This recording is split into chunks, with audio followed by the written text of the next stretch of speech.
This is the start video for Da-Mad-Modler's Go Big or Go Home group build. We're going to do the Revell 1/32 Vought F4U 1A Corsair, the Revell Germany kit, 32 centimeters long and a 38 centimeter wingspan. This is an old kit. It's not a new tooling. It doesn't have the recessed panel lines or recessed rivets.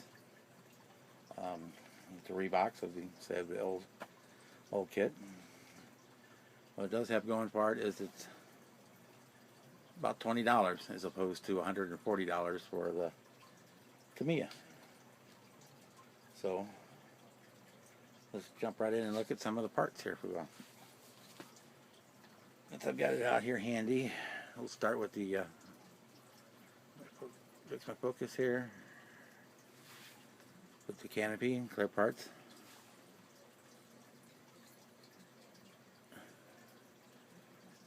Pretty clear. No real distortions there. Fairly nice.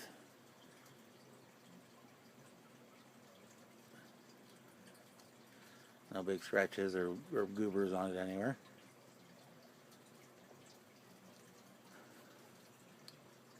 So there's that. I'm going to put it right back in as a bag here before I do something stupid with it. No, Bob never would do anything stupid when it comes to breaking or scratching a clear part. No, that would never happen.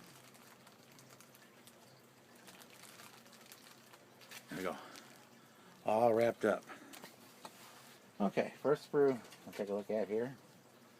And fix our focus back again. Sorry, I got a crappy tripod. Looks like we have wing bottom sections here. And you can tell they look pretty clear flash. I mean, like anything, you're going to want to run around the edge with a light sandpaper a little bit, just like always. We've got some cockpit parts there. Bottom of the fuselage here. The gear bays. All the injector pin marks are pretty much not in visible locations. The control panel there is pretty basic. And I'm not sure, I haven't looked yet to find out there's a decal in there for that. That's that sprue.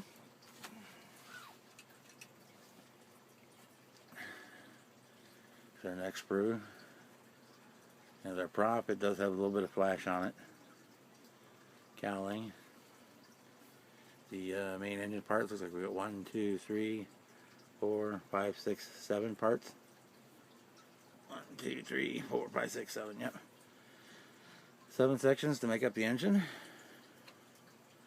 We got part of the wing mechanism there. Top halves of the wings. Some gear door sections, the tail door. On that one, the props for the you've got the wings in the up position, antenna mast. That pretty much takes care of that one.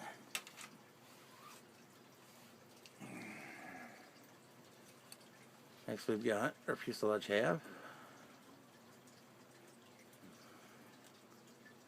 There it is. Raised panel lines and raised rivets, but it's not, they're not huge. And you know, personal opinion on that, a lot of times the raised panel lines are a lot finer than the recessed ones and tend to look more scale. So I'm not a big opponent to them. The only place where they can run into an issue is if you have to do a lot of cleanup work along a seam, then you tend to lose that detail that you can't put back.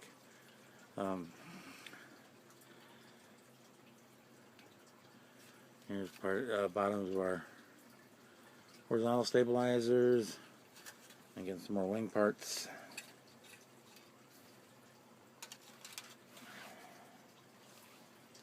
Here's the other side of the fuselage here. Our wheels, tops of the horizontal stabs, landing gear parts. For the gear doors, the other one that's missing is in the bag. I saw it there earlier. Tail hook. Let's see if we can get him in here.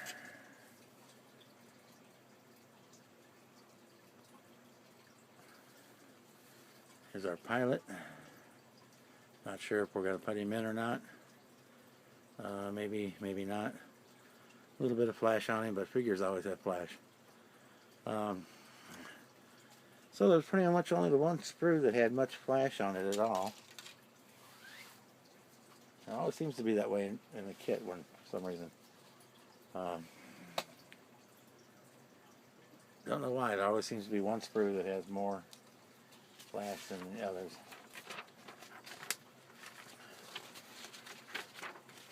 That's safety manual. Yes, it does have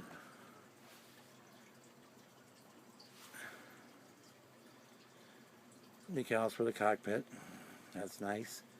We got our Hamilton standard decals for the prop. Do two different variants, it appears. This one does not have the Black Sheep Squadron decals in it. Revell did offer this kit at one time in the Blah Black Sheep version.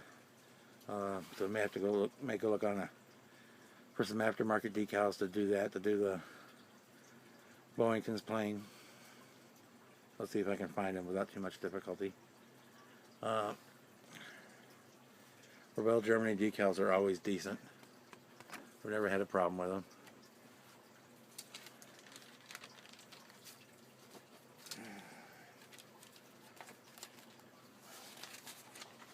Just a quick overview on the instructions, because they're all the same.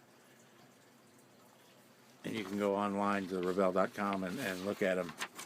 They have all their instructions in a PDF file, so if you want to see these up close and personal, then you can.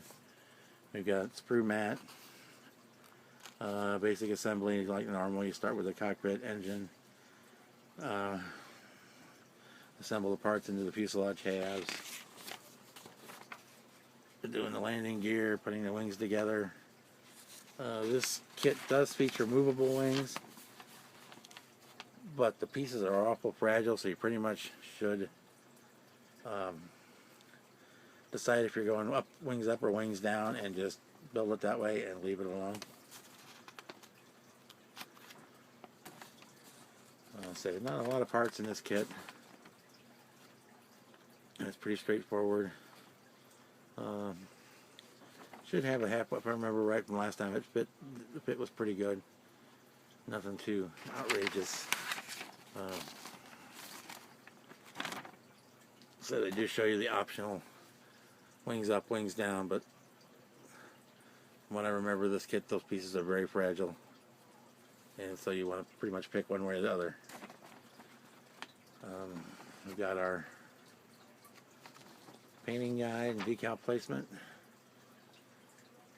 for the VF-17 Squadron in the Solomon Islands in 1943, or in Bougainville in 1944. So that's the kit review and the start of the Go Big or Go Home route build for Da-Mad-Modler, and we're going to get started on this in a couple of days.